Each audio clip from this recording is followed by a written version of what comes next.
Bon après-midi. Je vais devoir parler en français.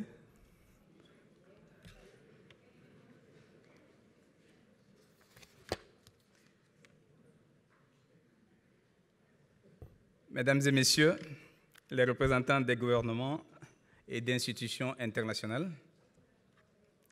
Monsieur le Président du World Economic Forum, Mesdames et messieurs les chefs et représentants d'entreprises, Mesdames et messieurs, distingués invités, l'honneur m'échoit de prendre la parole devant cette auguste assemblée pour m'exprimer au nom du Premier ministre de la République de Guinée, Son Excellence Mamadi Yula, sur un sujet aussi central que Investing for Growth. Je voudrais, avant toute chose, au nom du Président de la République, Président en exercice de l'Union africaine, professeur Alpha Condé, et du gouvernement de Guinée, vous exprimer ma profonde reconnaissance pour avoir convié la République de Guinée à prendre part à cet important forum qui constitue un formidable cadre d'échange et de partage avec les plus grands acteurs de l'économie mondiale. Mesdames et messieurs, distingués invités, Investing for Growth est un sujet central pour chacun d'entre nous et pour tous. En effet, l'investissement n'est-il pas le fait de tout acteur économique rationnel en quête de la valeur ajoutée? Ménages, administration, entreprises, État, ne sommes-nous pas tous des investisseurs? La littérature économique nous dit toujours que la richesse vient de la production et que pour qu'il y ait production, il faut de l'investissement. Le défi pour nous, décideurs privés et publics, n'est-il pas de déterminer les stratégies et des politiques idoines à mettre en œuvre pour créer les conditions et atteindre une croissance durable, soutenue et diversifiée? Nous sommes tous dans cette salle des acteurs majeurs de l'investissement et de la croissance.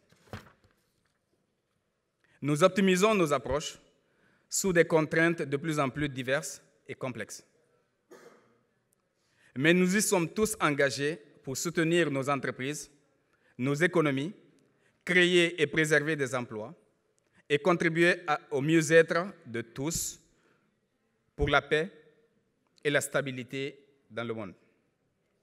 Mesdames et messieurs, distingués invités, dans un monde dynamique et faisant face à de nombreux défis financiers, économiques, sociaux et démographiques, chaque région est appelée inéluctablement à jouer sa partition en vue de contribuer à garantir la stabilité dans nos pays et à promouvoir le développement.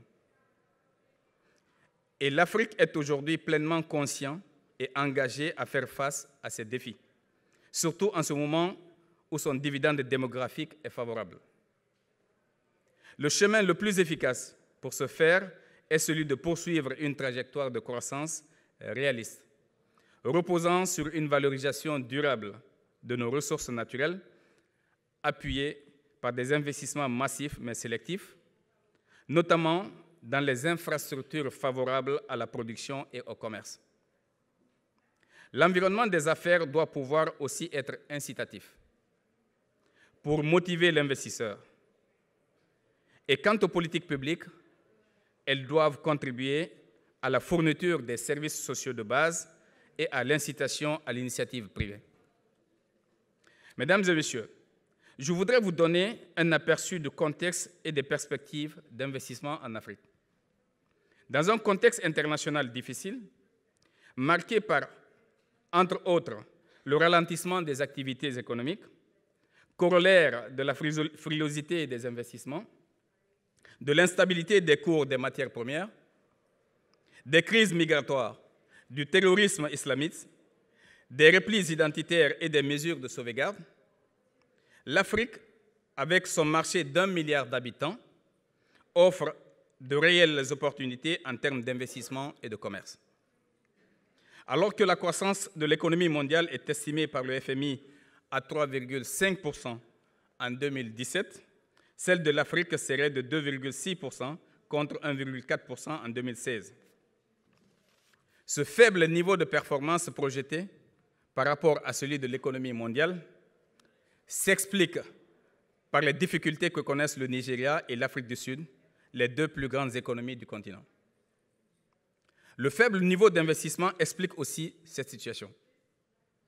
En guise d'illustration, en 2015, la part du continent dans les flux d'investissements étrangers directs était seulement de 54 milliards, soit respectivement 3 fois moins et 10 fois moins que celle de l'Amérique latine et de l'Asie en développement. Cette part représente à peine 3% du flux d'IDE.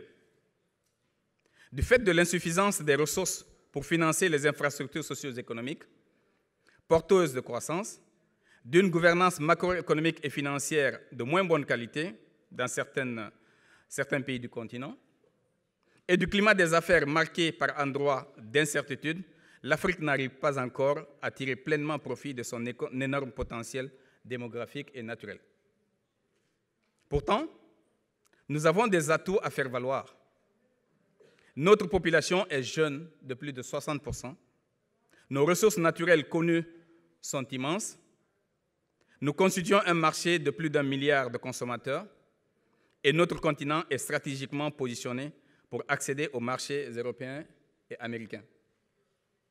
Cet immense potentiel est un véritable atout qu'il faudra transformer en opportunité pour permettre à notre continent de participer plus activement à la création de richesses à l'échelle mondiale, au même titre que les autres continents. Mesdames et messieurs, distingués invités, dans un monde de plus en plus globalisé, le libre-échange reste le moteur le plus puissant du développement économique et social.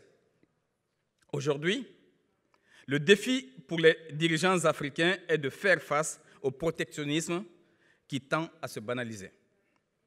Surtout en ce moment où nous devons plus que jamais ouvrir nos frontières au libre mouvement des personnes, des biens et des services. Il est clair que l'Afrique doit également faire face aux facteurs internes pour booster le commerce intra-africain. En effet, certains pays africains imposent des tarifs exorbitants sur les produits des autres nations africaines, alors que le commerce entre pays africains dépasse à peine 10%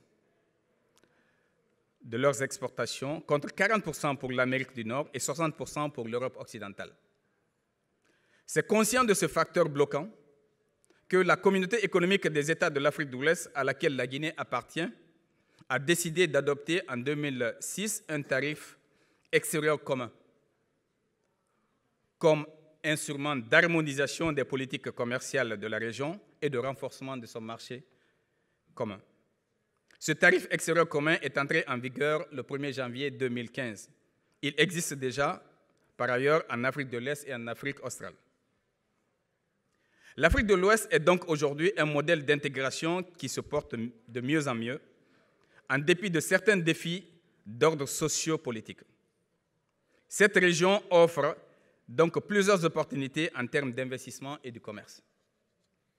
En effet, avec ses 320 millions de consommateurs, la CEDEAO, Communauté économique des États de l'Afrique de l'Ouest, est une zone de libre-échange protégée par le tarif extérieur commun, presque autant que les États-Unis et la zone euro. Elle offre également la facilité d'accès aux marchés européens grâce à l'accord de partenariat économique avec l'Union européenne. Au-delà de ses ressources naturelles, la CEDEAO est la deuxième zone la plus dynamique du continent africain en termes de création de richesses sur les 5 dernières années, après l'Afrique australe. Les perspectives de croissance sont bonnes pour les 2 prochaines années, soit 3,1% en 2017 et 4,1% en 2018. Qu'en est-il de la Guinée? Dans cette région, la République de Guinée, avec ses 12 millions de consommateurs, demeure le seul pays ayant un accès sur la mer et disposant de 6 frontières terrestres avec les autres pays membres de la CEDEAO. Vous l'aurez sans doute compris, cette position stratégique fait d'elle un carrefour naturel, des échanges et une tête de pont pour accéder à ce marché sous-régional. Après plusieurs années d'épisodes d'instabilité sociopolitique et économique, mais aussi de crise sanitaire, notre pays a réussi à se remettre en selle et à se doter d'une trajectoire de croissance ascendante. Du point de vue politique, le président de la République occupe depuis le 30 janvier 2017 la présidence en exercice de l'Union africaine, après sa réélection le 14 décembre en 2015 pour un second mandat de 5 ans. Le climat politique et social est apaisé et le dialogue entre partenaires sociaux se renforce. Du point de vue économique, la gouvernance du cadre macroéconomique se consolide, notamment avec la conclusion de la 8e et dernière revue de performance du programme de facilité élargie de crédit avec le Fonds monétaire international. Nous entamons avec cette institution, c'est-à-dire le FMI, des négociations pour un programme successeur qui, nous l'espérons, nous permettra d'améliorer la qualité de nos infrastructures et d'investir plus intensément dans la croissance économique. En 2017, nos prévisions de croissance sont de 4,6%, contre 5,2% en 2016 et 0,1% en 2015. Cette croissance est soutenue par des investissements importants en cours dans le secteur minier et dans l'énergie, avec l'ouverture du barrage Caleta, 240 MW de puissance, et la construction entamée du barrage de Swapiti, 500 MW de puissance. Bien d'autres barrages multiservices sont programmés à être réalisés dans les 5 années à venir, ce qui fera de nous un pays exportateur d'énergie dans la sous-région, mais surtout rendra notre économie plus compétitive en réduisant sensiblement les coûts des facteurs de production. Le niveau d'endettement de notre pays est aussi maîtrisé. La dette publique totale attendue est de 48% en 2017, dont 30% sont de sources extérieures. Quant au solde primaire et le solde du compte courant, ils étaient respectivement déficitaires de 0,2% et 5,3% du PIB en 2016. Enfin, nous avons proscrit tout financement monétaire du déficit depuis 2011. Le niveau d'inflation attendu en 2017 est de 8,4 contre 21,6% en 2011. Mesdames et messieurs, en termes de perspective, c'est dans ce contexte économique favorable que nous avons adopté notre nouveau plan de développement économique et social pour la période 2016-2020, dont le coût estimé est d'environ 14,5 milliards de dollars. 30% de ce plan seront financés sur le budget national, tandis que 38% le seront par le secteur privé en PPP.